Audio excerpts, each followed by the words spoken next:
todos e a todas. Muito obrigada, Yas, pelo convite de participação no evento. Meu nome é Yumna, eu trabalho no artigo 19.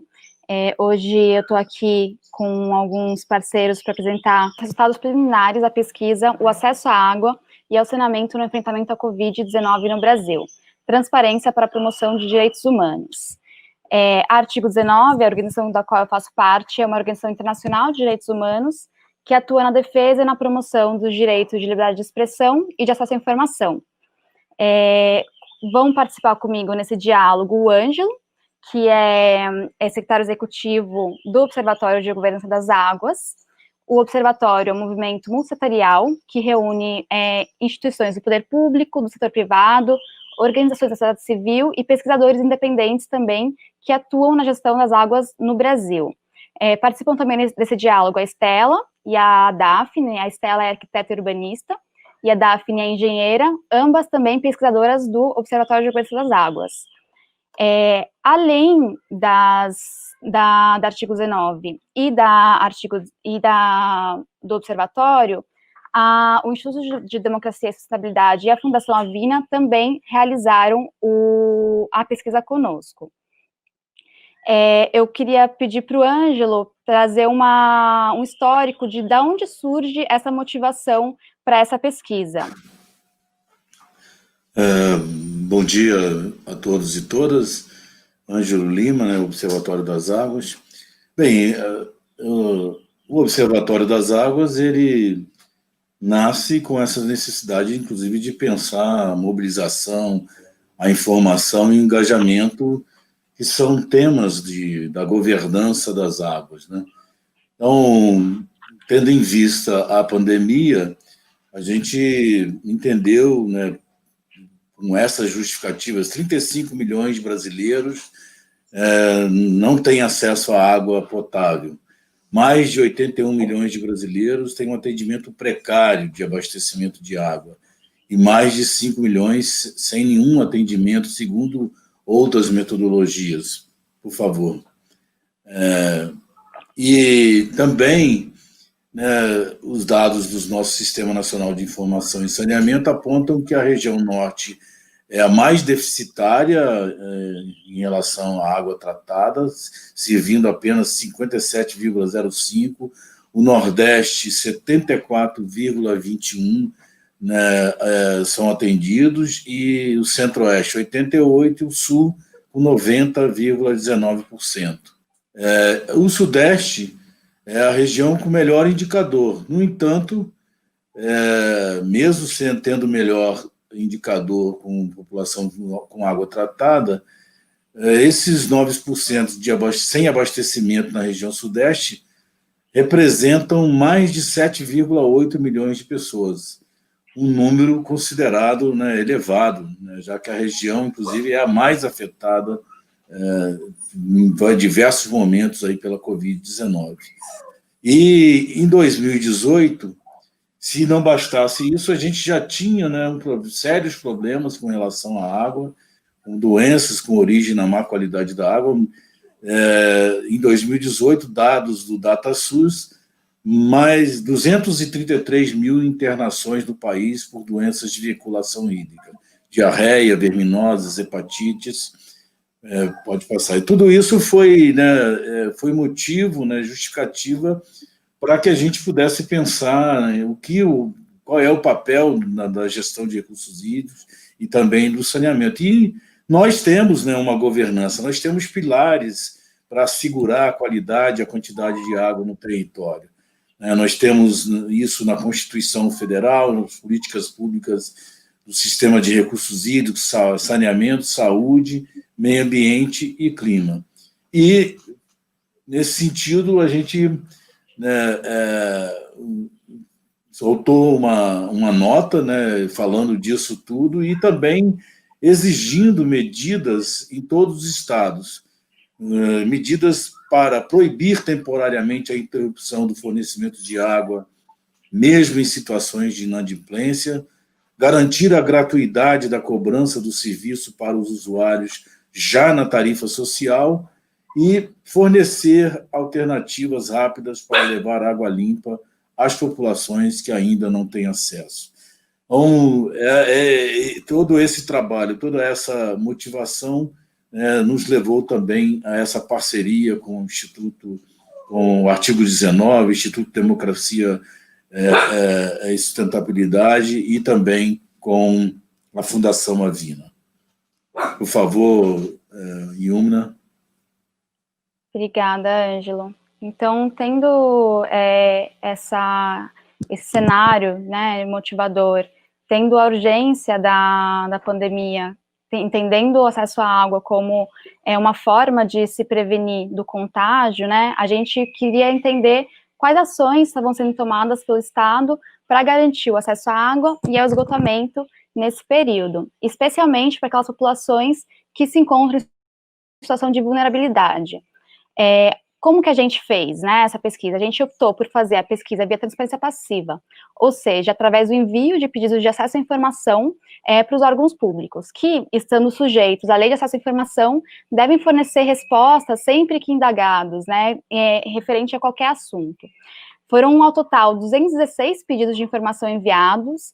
Esses pedidos, eles são divididos em 2 grupos. Um grupo são pedidos direcionados às secretarias de governo de estado, porque a gente entende que são essas secretarias que dão assistência ao governador e que ele é responsável por tomar ações de enfrentamento à pandemia, e um grupo de pedidos direcionado às companhias de abastecimento de todas as unidades federativas.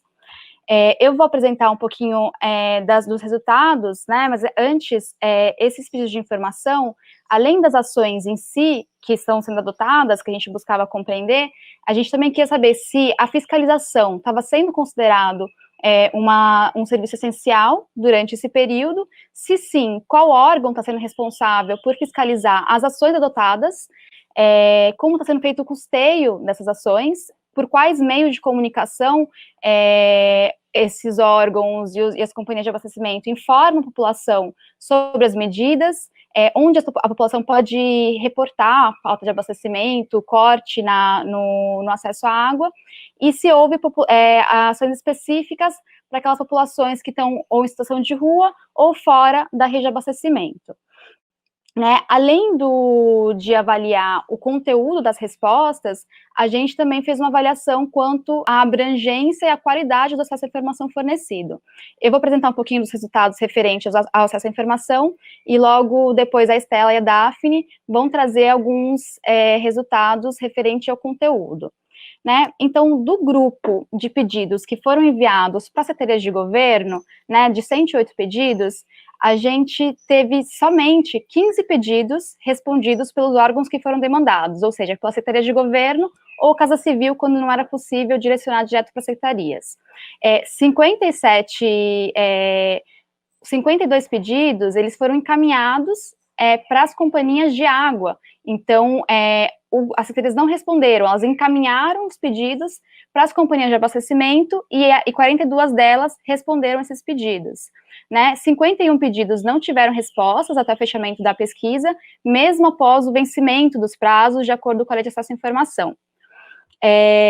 O fato de muitos pedidos não terem sido respondidos e a maioria deles terem sido encaminhados para as secretarias para as companhias de abastecimento, mostra uma postura um pouco passiva, né, da Secretaria de Governo, do Governo do Estado, frente à garantia dos direitos de acesso à água e esgotamento. Já as perguntas, o grupo de pedidos enviados para as companhias de saneamento, a gente teve 55 respostas que foram satisfatórias, com fornecimento integral das informações solicitadas, 28 pedidos, eles não foram respondidos até o fechamento da pesquisa, mesmo com vencimento dos prazos de resposta, e tivemos bastante respostas que não foram satisfatórias, né, então, ou com acesso parcial, então a resposta não fornecia tudo o que estava sendo perguntado, ou com ausência de informação, quando o que era respondido não condizia com o que estava sendo perguntado, e tivemos 5 casos de acesso negado, 4 por conta de justificativa de trabalho adicional, e uma por se tratar de informação estratégica, o que a gente não considerou satisfatório. Entramos com recurso, mas mesmo com recurso a gente não conseguiu obter a resposta, né? E essa dificuldade, né, na obtenção de informações relativas ao direito à água e ao saneamento mostra que ainda há muito espaço, né, para melhorias, para implementação de tecnologias, para melhoria dos sistemas de informação, e para que cada vez mais a gente consiga trazer informações relativas a esse tema mais próxima para a população. E aí, num contexto de pandemia, em que acesso à água é fundamental para se precaver do contágio, garantir informação, água e saneamento é fundamental, né? Ganha ainda mais peso. Então, eu queria pedir para a Estela agora começar a apresentar alguns dados sobre o conteúdo das respostas. Oi, bom dia. Então, a gente analisando as respostas que foram respondidas, tanto principalmente pelas companhias de abastecimento, né? Porque as secretarias de governo encaminharam para as companhias. Então, não teve nenhuma resposta diretamente dos governos, né? Então, a maior parte deles seguiram uma regra que foi, dos que responderam, né? Seguiram uma regra que foi do país, basicamente, né? Em vários estados foram tomadas, que foi isenção da tarifa por um período de um mês, depois prorrogado novamente. Mas a maior parte dessa isenção era para quem já tem benefício, para quem já é beneficiário das bolsas, né? Das tarifas sociais. Então, é uma parte pequena da população. Aqueles que não estão nas tarifas sociais, eles poderiam não pagar, retardar um tempo, mas teriam que acertar depois disso. No caso de Minas Gerais, que a empresa é parcialmente privada, não teve essa opção, então, para retomar o acesso à água, tinha que pagar tarifas anteriores atrasadas.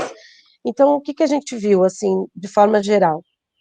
Poucos responderam, não temos um plano, uma diretriz geral para as companhias, não temos um plano de segurança hídrica, né, no país, então a gente está muito vulnerável nesse sentido, em se tratando de abastecimento de água, e o acesso ao esgoto, obviamente, não teve como fazer nada de emergência.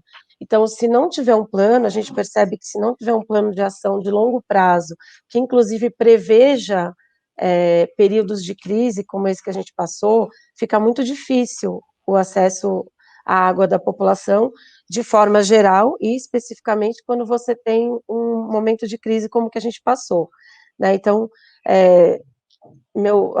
a análise que a gente teve, que a gente discutiu bastante, foi nesse sentido, que são poucas diretrizes, pouco comprometimento por parte dos governos, que desde a década de 70 já passaram para as companhias de saneamento, que eram a princípio estaduais e hoje estão sendo privatizadas parcialmente ou integralmente, e precisamos urgente de um plano de ação. Se você quiser ir passando aqui as respostas, então, adiamento de débito foi uma das ações que a pessoa não fica isenta de pagar, mas ela pôde adiar um pouco até que tudo se normalizasse. Essa foi também uma solução adotada por essas que responderam. Pode passar. Suspensão de corte, que foi quase uma regra geral, né, para suspensão de corte e também dos racionamentos, porque a gente tem racionamento em várias partes, que não chama racionamento, tecnicamente ele tem um outro nome, mas que a gente sabe que é praticado em quase todos os estados brasileiros. Um exemplo bem forte de uma resposta aqui foi de Pernambuco, que em Fernando de Noronha sempre tem o corte no horário certo, então esse corte foi suspenso. Mas a gente sabe que nas periferias das grandes cidades, como São Paulo, Rio de Janeiro, esse corte também é diário, que se diz redução de pressão, né? Então, isso não foi feita a redução de pressão por um período, né, para que a água ficasse contínua nessas regiões. Pode passar. Para a população em situação de vulnerabilidade, é um pouquinho mais complicado, porque já é uma situação limite, né, que a gente não sabe como lidar. Nesse período de pandemia, pelas respostas que a gente teve das companhias, foram feitas ações voluntárias beneficentes.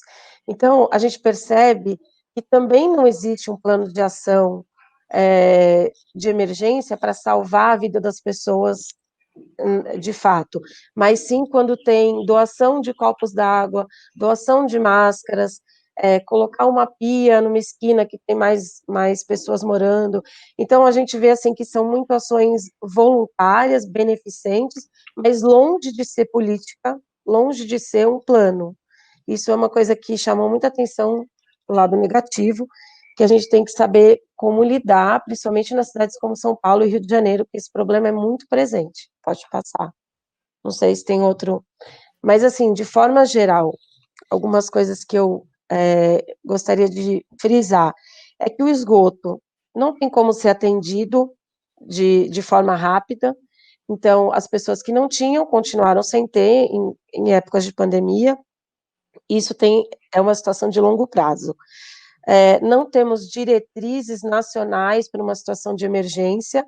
Cada estado, cada companhia de saneamento, independente até do estado, realizou o que achava mais viável naquele momento.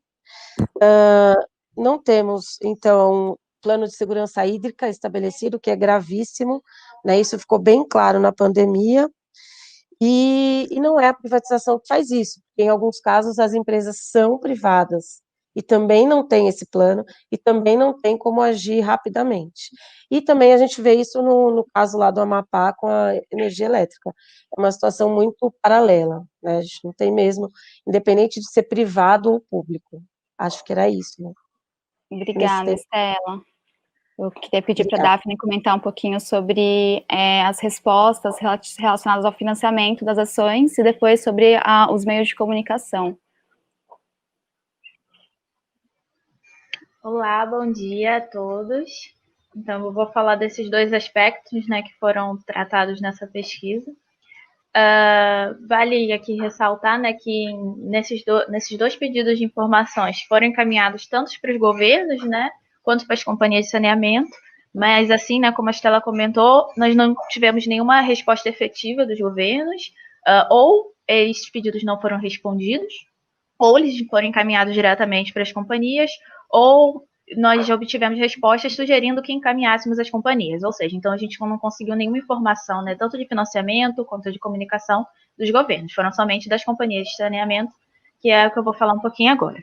Em relação, né, ao financiamento, que a gente pôde observar que basicamente em 40% das unidades federativas, aqui representadas pela cor laranja, né, onde a gente não teve qualquer resposta, e em alguns outros estados, como Rio Grande do Sul, Amapá, Ceará e Mato Grosso, onde ou a gente não teve qualquer informação sobre os mecanismos de saneamento, ou teve um acesso negado. Então, esses 40%, né, dessas unidades federativas, nem pelos estados, nem pelas companhias, a gente conseguiu obter qualquer tipo de informação. Nas unidades restantes, o que a gente pode observar em relação ao financiamento? Que a maioria, né, dos estados, o meio principal de financiamento era interno, né, mecanismos internos. Então, aqui nessas unidades de cinza escuro, somente reportaram, né, mecanismos internos, e nas de cinza claro, mecanismos internos e externos. E que são esses mecanismos, né? É quando a própria companhia, que basicamente só é sustentada pela tarifa, né? Elas fizeram questão de mencionar isso em suas respostas, que basicamente elas só têm a tarifa paga pelos usuários como fonte de recurso. Então, elas têm que ver algum meio de implementar essas ações. Então, por exemplo, contendo gastos, postergando pagamentos de impostos e fazendo renegociação de contratos, suspendendo alguns pagamentos. Então, esses foram os principais meios, né, encontrados pelas companhias de saneamento de custear, né, essas ações aí mencionadas pela Estela. Algumas poucas mencionaram mecanismos externos, como a emissão de células de crédito ou financiamento junto ao Banco Mundial, mas o que a gente vê de modo geral é que a gente só tem, né, a tarifa paga pelos usuários como meio de financiamento, e quando a gente chega numa situação de crise como essa, né, veio a pandemia, que é tanto uma crise de saúde e que acabou provocando crises econômicas também, a gente não tem, né, muito de onde buscar, de buscar recurso. Só foi, em poucos estados foram citados auxílios do governo, né? As companhias, como por exemplo na Paraíba, foi um exemplo bem positivo, que na Paraíba o governo financiou, né, a isenção lá da tarifa para os usuários que já tinham tarifa social em 3 meses, em maio, junho e julho. Então, mas isso foi uma exceção, em geral, as companhias que tiveram, né, que se virar para custear essas ações. Em relação aos meios de comunicação, a gente já tem um quadro mais positivo, assim, né? Foi um pedido de informação que quase 3/4 aí das companhias responderam, e responderam satisfatoriamente, ressaltando, né, a importância da comunicação com a sociedade, tanto para informar, né, que medidas estavam sendo tomadas. Então, algumas delas criaram espaços específicos em seus sites para veicular informações sobre a pandemia, usando também das técnicas, né, dos aplicativos, das redes sociais. Pode passar para o próximo. Aqui a gente vê, né, quais os canais de comunicações mais citados nas respostas. A gente vê telefone e o site, né, que são os mais convencionais hoje em dia, e uma bastante citação assim, de redes sociais, de aplicativos, como meio deles veicularem informações, fazerem campanhas publicitárias, né, incentivarem que as pessoas lavem suas mãos, enfim, as medidas sanitárias, e também para a população, né, reportar qualquer problema relativo ao abastecimento. Então, em relação à comunicação, né, dentre os pedidos de informação que a gente viu, acho que foi o que mais a gente teve respostas, né, positivas, né? Aparentemente as companhias, né, pelo menos se preocupam em ter esse contato com a sociedade. Então é isso. Perfeito. Eu vou parar de compartilhar a apresentação agora e a gente vai comentar um pouquinho esses resultados. Parou? Tá, voltamos aqui.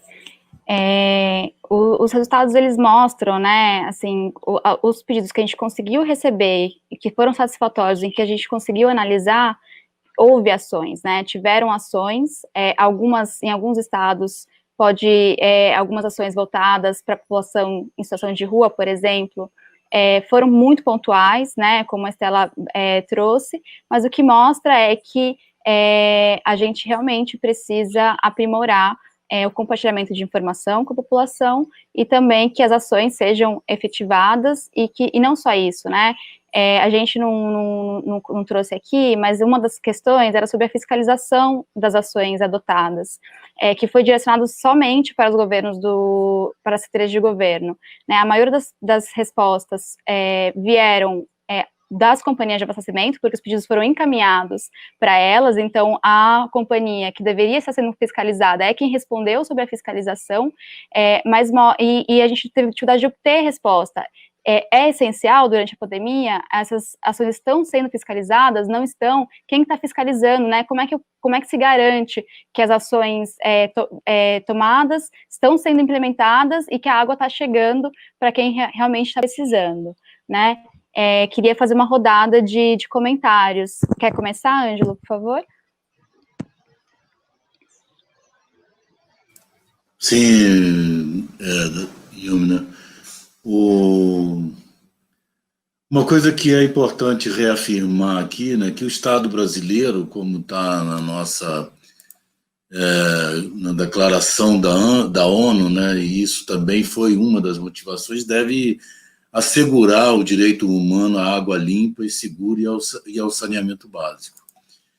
E isso também foi um fator de motivação, né, de verificar essa garantia da água como direito humano. E nós temos, né, como a gente colocou, a questão, nós temos uma base, né, de governança para que isso seja a gente tenha resposta para essas demandas de água e saneamento.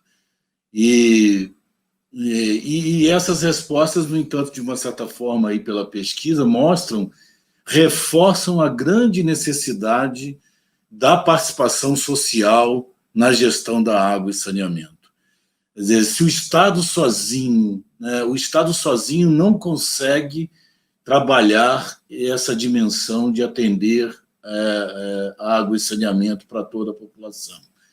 Nós temos os comitês de bacias, por exemplo, e essa foi uma das motivações também do Observatório da Governança das Águas, que em vários exemplos, em vários comitês de bacias, eles estão aplicando recursos para a elaboração de planos nacionais, planos municipais de saneamento. É o Comitê da Bacia do São Francisco, Comitê de Bacias no estado do Rio de Janeiro, no estado de Minas Gerais. Portanto, e isso tudo com uma participação social, né, muito forte, né? Então, é fundamental que o Estado brasileiro veja a importância, né, ao inclusive negar a resposta, a transparência, de alguma forma, para essas demandas. De outro lado, veja a importância que, com a gestão participativa e descentralizada, via comitês de bacias, a gente tem, os comitês têm procurado, né, colaborar com esses recursos para a elaboração de planos municipais de saneamento. Perfeito, Ângelo, obrigada. Estela, comentar os resultados? Posso falar agora? Não, eu também tive essa impressão do Ângelo de que os planos municipais de saneamento, eles são um instrumento fundamental e acredito que eles tenham que a maioria dos municípios brasileiros não tem condição técnica, não tem equipe técnica para realizar o seu plano de saneamento, então ela precisa de apoio nesse sentido, que pode ser até um apoio técnico ou financeiro para ampliar os quadros, que venha do governo federal, que é a base de apoio para os municípios, para que o município consiga estabelecer o que ele precisa, a diretriz que ele quer dar para o saneamento que ele precisa para a sua população, né, porque no município que se realiza o saneamento, a água e o esgoto, então esse apoio é fundamental. E também o governo municipal, junto com as secretarias ali, com o prefeito e até mesmo os vereadores, que se consegue chegar na população e realizar a participação, inclusive na definição do orçamento. As pessoas não têm interesse na discussão de água e saneamento, porque ela historicamente é uma discussão tecnocrática. Então ela fica muito fechada na arquitetura e na engenharia da minha colega aí. E na verdade, as demandas têm que vir da população. A técnica está aqui para resolver o problema de acordo com as condições físicas, geológicas e espaciais. Por exemplo, alguns municípios têm um relevo muito difícil, muitas rochas, então às vezes você não consegue fazer rede de água e esgoto, mas você consegue levar soluções de outra forma. E quem tem que falar sobre isso é o município, com os conselhos municipais de saneamento, que deveriam existir, de acordo com o Marco Legal de Saneamento de 2007. Então, os conselhos municipais de saneamento são fundamentais, apesar dele ser deixado um pouco de lado, ter sido deixado de lado agora nessa revisão do Marco Legal, ele não foi abolido, ele é fundamental, ele tem que ser praticado, para que se consiga chegar numa diretriz exata do que é necessário, e não ficar só gastando dinheiro com reforma de redes antigas, onde já tem. Então, o meu ponto de vista mais técnico, mas também que faz essa associação com a participação. Obrigada, Estela. A gente está com um pouquinho tempo. Davi, se você quiser comentar assim, em 1 minuto, algum ponto-chave, só para a gente finalizando não atrasar as próximas mesas. Eu só queria ressaltar, né, o fato dos estados, assim, pelos nossos resultados, se colocarem no cenário atrás, né, a maioria deles encaminharam todos os pedidos de informações para as companhias ou não responderam E quando eles respondiam, eles diziam que eles não eram os órgãos responsáveis para responder aquela pergunta. Então, a gravidade disso, né, eu acho que é uma coisa que a gente ressalta, né, como resultado da nossa pesquisa, do Estado não se sentir, né, responsável por atuar. É como se ele colocasse toda a responsabilidade para as companhias de saneamento. Mas o Estado, mesmo que ele não esteja ali operando frente a frente com a operação e o abastecimento de água, a coleta de esgoto, ele tem que, né, se responsabilizar ou ao menos ter as informações, né, saber como as companhias estão atuando nesse sentido. Então, isso foi um quadro grave, né, que acabou se apresentando como resultado da nossa pesquisa e que a gente vai tentar, né, explorar. Perfeito, gente. Obrigada, Ângela, Estela, Daphne, por compartilharem esse diálogo comigo. Obrigada, Yas, pelo convite mais uma vez. O relatório será lançado no início de dezembro. A gente vai trazer os resultados com mais detalhamento e também com encaminhamentos, com sugestões do que pode ser adotado para melhoria, que eu acho que é muito importante essas proposições também, e esse diálogo entre sociedade civil e órgãos públicos. Obrigada, gente. Até mais e bom evento para todo mundo.